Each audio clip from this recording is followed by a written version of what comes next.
আসসালামু আলাইকুম রহমতুল্লাহ। সৌদি আরব থেকে হুমায়ুন কবির। আজকের বিষয়টা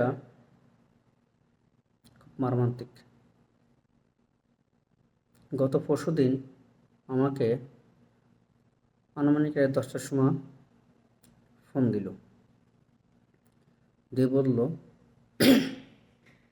এখনই হসপিটাল আসো।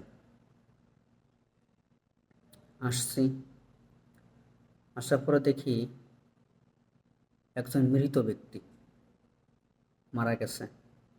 না, আপনারা ভাবতে পারেন আমাকে ফোন দিল ঠিক আছে, কিন্তু মৃত ব্যক্তির সঙ্গে আমার সম্পর্কটা কি আছে? সে ব্যক্তিটা আমার দেশে কেউ না, বাংলাদেশের কেউ না, ইউথুবি ইউথোপিয়ান একটা রাষ্ট্র। সেই ইউথোপের মানুষ, তাকে পুলিশই গুলি করছে, করার পরে মারা গেছে। যখন ডাক্তার আসলো, দেখলো, চেক করলো, তার পকেটে আমার মনে হলো কিছু ট্যাবলেট পাওয়া গেছে। তো আমি জিজ্ঞেস করলাম এটা কি। তো আমাকে পুলিশই, সে এএসপি, আমাদের দেশের পুলিশ আর এই দেশের পুলিশ অনেকটা আকাশ আর পাতাল ডিফারেন্স আছে।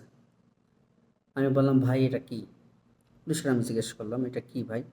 তো আমাকে সুন্দরভাবে বোঝায় বললো যে এটা নিশাদ্রব্য, এলাচ বা নিশাদ্রব্য, এরকম আর কি আমার বোঝালো। তো আমি বুঝলাম। তো এটা পাওয়া গেছে, বা এই দেশে তো এগুলো অবৈধ,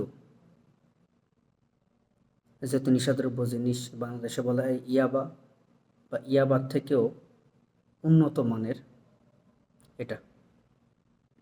ইথিওপিয়ান তাকে গুলি করেছে মোট 4টে থেকে 5টা হবে হয়তো। আমার বিষয়টা আসছে, যারা এই ব্যবসার সাথে জড়িত আছেন বা এইগুলো করেন, তাদের পরিণাম এটাই এটাই। তো বিষয়টা হচ্ছে, দেখুন, রিজিক আল্লাহ তাআলা দিয়েছে ভালোভাবে মন্দভাবে। এখন রিজিক তো আপনি এভাবে কেন করবেন? রিজিক আল্লাহ তাআলা দিয়েছে, আপনি বলবেন যে রিজিক আমার এভাবে আসছে না, রিজিক ওইভাবে আপনার নাই, আপনি বেছে নিছেন। আল্লাহ তাআলা হারাম করছে যে জিনিসটা, আপনি সেই জিনিসটা হালাল করতে গেলে তো আপনাকে এটাই হতে হবে। আপনি মুসলিম হন, খ্রিস্টান হন, বৌদ্ধ হন, যে জাতি হন না কেন, প্রশাসন যখন আপনার দিকে নজর দেবে, তখন আপনাকে হয় জেল হাজত, মান সম্মান যাবে, মানহানি হবেন, এরপর হাত করা যাবে, জেলে যাবেন, পচবেন, গলবেন, সমাজে দাম থাকবে না, মানুষ আপনাকে পিছন থেকে কটু কথা বলবে, অবশেষে আপনি হয়তো পুলিশের গুলিতে এমনভাবেই চলে যাবেন। বিশেষ করেন যখন আমি হসপিটালে ঢুকি, সবাই চিন্তা করে, আসলে আমার খারাপ লাগে, চোখ দিয়ে পানি চলে আসে। কিছু করার নেই, এটা আমার পেশা হয়ে গেছে, তো এই জন্য। তো তখন আমি সৌদি জিজ্ঞেস করে, ও বাঙালি জিজ্ঞেস করে, পাকিস্তানি জিজ্ঞেস করে, ডাক্তার জিজ্ঞেস করে কেউ কেউ মারা গেছে। সব ডাক্তার তো আপনার ইমার্জেন্সিতে কাজ করে না, তাই না? গাইনি ডাক্তারের কাজ করে, অপারেশন থিয়েটার ডাক্তার কাজ করে, যারা ইমার্জেন্সি মেডিসিন বিশেষজ্ঞ তারা মেডিসিনে কাজ করে। এক একটা সেকশন এক এক ডাক্তার। তো সবাই তো জানে না। আর বিশেষ করে বেশিরভাগ মারা যাতে ইমার্জেন্সি অথবা অপারেশন থিয়েটারে জিজ্ঞেস করে, নার্সে জিজ্ঞেস করে। তখন আমার কাছে আসলে খুব খারাপ লাগে, কিছু বলতে পারি না। নিজের তো এতটাই খারাপ লাগে যে এখন এই যে কথাটা বলতেছি, বিশ্বাস করেন কষ্ট লাগতেছে। তো আমি যখন একটা লাশ রেখে যাই, একটা লাশ গোসল করাই, তখন আমার ভিতর কেমন লাগে এটা আমি অনুভব করি। তো আপনি যে এইভাবে করে মারা যাচ্ছেন, পরিবারে কি দিচ্ছেন এটা বড় কথা না, আপনি কি নিয়ে যাচ্ছেন এটাই বড় কথা, কিচ্ছু না। অবৈধভাবে পথ ইনকাম করলেন, অবৈধভাবে গুলি খেলেন, মারা গেলেন, চলে গেলেন, শেষ দুনিয়া।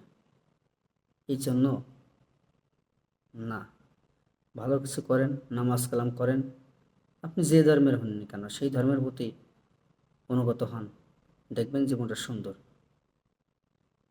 আর কষ্ট আরও বেশি লাগে তখন যখন একটা বাংলাদেশি ভাই মারা যায়, একটা ইন্ডিয়ান ভাই মারা যায়, একটা পাকিস্তানি ভাই মারা যায়, তখন কষ্টটা আরও বেশি লাগে।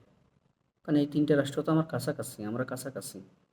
বাংলাদেশের পরে যেমন ভারতের পরে পাকিস্তান, ভুটান, মিয়ানমার, তো তখন আরও বেশি খারাপ লাগে। আর বাংলাদেশি পাইলে তো আরও খারাপ লাগে, তার কারণ আমার বাঙালি, আমার বাংলাদেশি ভাই, কলিজাটা ফাটিয়ে যায়, রাখার জায়গা থাকে না, এস অবস্থা। সর্বশেষ যাই করবেন বিবেচনা করেন, ভেবেচিন্তে করবেন, আপনার এবং আপনার পরিবারের জন্য চিন্তা ভাবনা করে কাজগুলো করে ভাববেন না, ভাবার আগে করবেন, করার আগে ভাববেন, তাহলে হবে কি জিনিসটা সুন্দর হবে। অবশ্যই আমি বলছি না আপনি অবৈধ পথে কিছু করেন। আর যারা প্রবাসে আছেন, বিশেষভাবে অনুরোধ করব, আপনারা কেউ কখনো কোনো দিন কোম্পানিতে থাকেন, যেভাবে থাকেন না কেন, আকামা নাই এটা করেন না, পলায় কাজ করেন না। আর যদি কখনো হয়ে যায় দেশে চলে যেতে হবে, আমি দেশে চলে যাব যদি এরকম কোনো পরিবেশ এসে যায়। কী করব দেশে যা জানি না, তবে দেশে চলে যাব, কিন্তু কোম্পানি ছেড়ে দেব না। রুজি রুটির মালিক আল্লাহ। প্রয়োজনে টেম্পো চালাই খাবো, কিন্তু অবৈধ হতে না। প্রয়োজনে অটো রিক্সা চালাই খাবো, অবৈধ হতে না। এটা করেন না। তো আমার ভিডিওটা যদি ভালো লেগে থাকে অবশ্যই একটা লাইক, কমেন্ট, একটা সাবস্ক্রাইব করে দেবেন এবং সঙ্গে একটা শেয়ার করে দেবেন, অপর ভাই যেন দেখতে পারে আমার ভিডিওটা। তো আজকে এ পর্যন্ত, ইনশাআল্লাহ সামনে কোনো নতুন ভিডিও নিয়ে আসবো। আসসালামু আলাইকুম ওয়া রাহমাতুল্লাহ।